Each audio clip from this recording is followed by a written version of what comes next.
Então, coisas escritas dentro da sua experiência com Deus, da sua experiência na obra de Deus, do seu conhecimento, das revelações que ele teve. Então, ele foi escrevendo essas cartas, essas epístolas que tanto nos orientam nos dias de hoje e são importantíssimas para a igreja. Nós podemos até deduzir que, sem as cartas de Paulo, a igreja teria se tornado aí uma igreja apenas judaica, né? O judaísmo talvez até tivesse dominado as doutrinas básicas da igreja e o evangelho nunca chegaria até nós. Então nós aprendemos através da vida de Paulo que ninguém sobre a face da terra, a não ser Jesus, é claro, ninguém passou pelo que Paulo passou, ninguém sofreu o que Paulo sofreu, ninguém se entregou tanto a Deus como Paulo em todo o Novo Testamento. Nós vamos ver agora aí o nosso questionário, que você encontra aí no site que você vê aqui abaixo. E toda quinta-feira está pronto, até a noite está pronto. E você pode passar esse questionário para os seus alunos, para que eles levem domingo respondido, né? Tem aí parte que é para completar e tem as respostas também para escolher qual é a verdadeira e qual é a falsa. Aqui nos vídeos nós trazemos as respostas verdadeiras e também os lugares preenchidos. Lá no site estão ali os lugares em branco e as respostas, tem sempre uma resposta ou duas que estão erradas. Então você adquira esses estudos, não só no nosso site, mas em outros sites você encontra, como o site aí ebdweb.com.br e vários outros sites aí. E vários outros sites, dominicalnet.com.br e vários outros sites você encontra os nossos estudos e também os nossos vídeos. Vamos então ao nosso questionário, começando aí com o texto áureo, para completar. Disse-lhe, porém, o Senhor: vai, porque este é para mim um vaso escolhido para levar o meu nome diante dos gentios e dos reis e também dos filhos de Israel. E eu lhe mostrarei quanto deve padecer pelo meu nome. Atos 9, 15 e 16. A verdade prática, para completar, a segunda aí. Na urgência da evangelização mundial, o Senhor Jesus continua a convocar e a capacitar vasos escolhidos para a sua seara. Número 3. Quem é considerado depois de Jesus o personagem mais importante da história da igreja cristã? Por quê? Então é Paulo, né? Ele escreveu quase a metade dos livros do Novo Testamento, foi responsável direto pela evangelização dos gentios. 17 dos 28 capítulos de Atos dos Apóstolos são dedicados à conversão e ao ministério do apóstolo aos gentios. Sabemos mais a respeito de Paulo do que dos demais apóstolos. A primeira parte aí da nossa lição, Saulo de Tarso. Número 4, quem era Paulo? Então, na comunidade judaica, Paulo era conhecido por um nome em hebreu, Saulo. Ele provinha de uma família benjamita, que apesar de viver na diáspora, era muito fiel à tradição. Tendo em vista sua formação cultural e religiosa, mostrou-se mais do que hábil para atuar como apóstolo dos gentios. Número 5. Qual era a formação cultural de Paulo? Então, instruído aos pés de Gamaliel, Saulo pertencia ao partido religioso mais conceituado do judaísmo, os fariseus. Ele conhecia profunda e intimamente o Antigo Testamento. Ele conhecia profundamente e intimamente as tradições de seu povo. Ele conhecia profunda e intimamente a língua hebraica. Era tão bem versado no meio religioso de Israel que dos principais sacerdotes receberam autorização para perseguir os discípulos de Cristo. As evidências indicam que Paulo cursou a Universidade de Tarso. Haja vista o seu domínio do idioma grego e dos autores clássicos, dos quais cita pelo menos 2, Aratus e Epimênides. Era cidadão romano, falava também muito provavelmente o latim. Número 6, por que Paulo se apresenta como cidadão romano? Então, Paulo era natural de Tarso, na Cilícia. Paulo tornara-se, por nascimento, cidadão de Roma, pois a cidade era província romana. Número 7. Naquele tempo, a nacionalidade romana era adquirida de 3 maneiras. Quais são? Então, por direito de nascença, por concessão imperial e por aquisição pecuniária. Número 8. embora conhecesse muito bem os seus direitos como romano, qual a cidadania que Paulo preferia? É claro, a cidadania celeste, mais importante do que os privilégios concedidos pelos homens. Esta é a razão pela qual renunciou a todas as regalias terrenas para assumir a cruz de Cristo. Parte 2. A conversão de Paulo. Número 9. Como foi a conversão de Paulo, que está narrada em 3 capítulos de Atos dos Apóstolos? Capítulo 9, 22 e 26. Encontro com Jesus. Ananias visita Paulo e Saulo. E de perseguidor, então, passa a ser perseguido. Número 10. Como foi o encontro de Paulo com Jesus? Complete. Saulo solicita a autorização dos principais sacerdotes a fim de perseguir os discípulos de Cristo que se achavam em Damasco.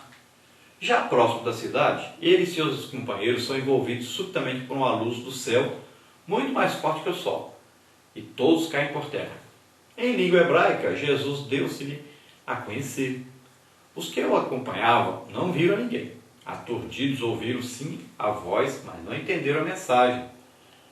Paulo então é confrontado por Jesus Cristo e por este é comissionado a levar o Evangelho tanto aos filhos de Israel como aos gentios. Em seguida, o Senhor orienta-o a seguir viagem até Damasco, onde receberia novas instruções.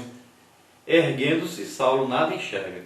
Conduzido por seus auxiliares até Damasco, na cidade permanece durante 3 dias sem nada ver, sem nada comer e sem nada beber. Número 11. Como foi a visita de Ananias a Paulo? Complete. Então o Senhor, em uma visão, aparece a Ananias, um homem piedoso e justo que morava em Damasco, e ordena-lhe que vá à casa de Judas, que ficava na rua direita, e pergunte por um homem de Tarso chamado Saulo. Naquele instante, este orava e via numa visão Ananias que, entrando em seus aposentos, impunha-lhe as mãos para que voltasse a enxergar. Ananias então retruca. Sabe ele qual o propósito de Paulo na cidade. O Senhor, porém, afiança-lhe que o perseguidor será doravante um vaso escolhido para tornar o Evangelho conhecido em todo o mundo. Imediatamente Ananias vai ao encontro de Saulo e, impondo-lhe as mãos, confirma a comissão que ele recebera do Senhor, recobra-lhe a visão e batiza-o. Número 12. Como era a situação de Paulo agora? Saulo de perseguidor a perseguido. Complete. Já refeito, Saulo busca congregar-se com os irmãos em Damasco. Apesar dos temores iniciais, os discípulos acabam por estender-lhe a destra de comunhão.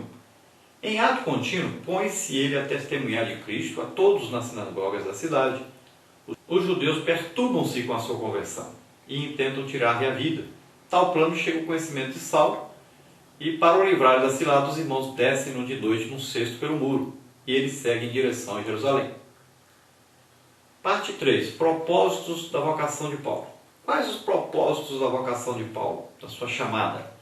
Então, conhecer a vontade de Deus, tornar-se ministro e testemunha de Jesus e sofrer a favor de Cristo do Evangelho. Número 14. Paulo teria que conhecer a vontade de Deus concernente a quê? Então, concernente a Israel, a igreja e o mundo. Número 15. Mais tarde, em sua epístola aos Efésios, Paulo revela a sua compreensão concernente à igreja de Deus. Qual é? Que a igreja seria formada não por uma nação, mas constituída igualmente por judeus e gentios. Número 16. Paulo torna-se ministro e testemunha de Jesus. Complete. Consciente de sua vocação, põe-se Paulo a testemunhar de Cristo não somente diante dos gentios, mas também perante Israel. Fazer apologia do Evangelho ante os reis e filósofos. É o verdadeiro campeão de Deus. Número 17. Como Paulo passa a sofrer a favor de Cristo e do Evangelho? Complete. Em virtude de sua audácia, muito sofre por amor a Cristo. O que dantes perseguir a igreja de Cristo, vê-se de repente perseguido por causa deste mesmo nome. No capítulo 11 de sua segunda epístola aos Coríntios, discorre ele acerca de muitas perseguições por ele sofridas, quer por parte de seus patrícios, quer por parte dos gentios. Mesmo perseguido, o Evangelho foi poderosamente anunciado através de suas cadeias e sofrimentos. Conclusão. Para completar, a conversão e vocação de Paulo ensinam-nos que Deus chama e capacita a quem Ele quer para ministérios específicos. Ele transforma o mais terrível dos homens num vaso escolhido, a fim de que proclame o seu Evangelho até os confins da terra. Glória a Deus, aleluia. Então vimos aí o resumo da lição escrita aí pelo pastor Cláudio Honor de Andrade, tendo como consultor doutrinário e teológico o pastor Antônio Gilberto. Glória a Deus por esse trimestre onde nós estamos estudando o livro de Atos dos Apóstolos e onde nós vamos aprender não só a teoria, mas a prática do Evangelho. Aprendamos então com Paulo como fazer missão, como arriscar, se for necessário, a própria vida em prol do Evangelho, para que as pessoas sejam salvas. Isso precisa do amor de Deus derramado em nossos corações. E isso só vem através da presença, da comunhão com o Espírito Santo. Glória a Deus. Queremos orar junto com você neste momento. Você quer aceitar Jesus como Senhor e Salvador? Olha o que Deus fez com Paulo. Seja escolhido por Deus agora para fazer a obra de Deus, para levar avante o Evangelho para os seus parentes, seus amigos, para todos os que você tiver contato daqui para frente, para que você possa transmitir também essa palavra de Deus, essa presença poderosa de Jesus Cristo, essa salvação através de Jesus Cristo. O reino de Deus deve ser pregado e ensinado a todos. Seja mais um agora nesse exército de Cristo. Nós te convidamos. Se você deseja, basta agora você orar juntamente comigo e dizer então: Pai, em nome de Jesus, perdoa-me os meus pecados. Ó Deus, ajuda-me agora a prosseguir caminhando contigo. Eu me arrependo agora de meus pecados e aceito a Jesus Cristo como meu único Senhor e Salvador. Eu acredito que Jesus levou sobre ele os meus pecados, morrendo por mim na cruz, para que eu fosse salvo, para que agora o meu nome pudesse ser escrito no livro da vida. Ó Pai querido, recebe-me agora como seu filho. Em nome de Jesus eu te agradeço. Também queremos orar por aqueles que estão enfermos, doentes ou com algum problema. Deus é sempre a solução. Se você estiver com Deus, os problemas passarão. Você passará por esses problemas sem desespero e Deus dará a vitória com certeza. Vamos orar juntos. Ó Pai, em nome de Jesus, olha, Senhor, para essas vidas que estão necessitando de Ti. Ó Senhor, ministrando sobre eles libertação, ministrando sobre eles cura, Senhor, neste momento. Ó, regrada lusta, regrami, estufa, raça, ó, graça de mistério e força minha fé. Ah, Senhor, ajuda-os a entender que tudo é pela Tua graça, sem nenhum merecimento.